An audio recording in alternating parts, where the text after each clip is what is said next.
Hi friends, welcome to cine family. Bigg Boss season 8 winner Nikhil Bigg Boss season show ద్వారా మంచి పేరును, గుర్తింపును సంపాదించుకున్నారు. నిఖిల్ కొన్ని టీవీ షోలలో కూడా పార్టిసిపేట్ చేస్తూ సందడి చేస్తున్నారు.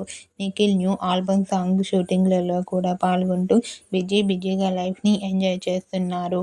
అయితే రీసెంట్గా TV serial actor Nikhil new మూవీకి సంబంధించిన షూటింగ్ లొకేషన్ లేటెస్ట్ ఫొటోస్ను షేర్ చేశారు.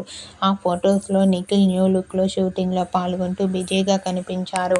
ఆ ఫొటోస్ చూసిన వారంతా your acting is super and handsome and stylish hero and eagerly waiting this new movie అంటూ కామెంట్ చేస్తున్నారు. మీకు కూడా Nikhil new movie shooting location latest photos and real life latest photos మీకు నచ్చినట్లయితే మీ అభిప్రాయాన్ని మీ కామెంట్ రూపంలో తెలియజేస్తూ లైక్ చేయండి, షేర్ చేయండి. మరిన్ని ఇంట్రెస్టింగ్ అండ్ లేటెస్ట్ అప్డేట్స్ కోసం మా సినీ ఫ్యామిలీ 2 ఛానల్ని సబ్స్క్రైబ్ చేసుకోండి.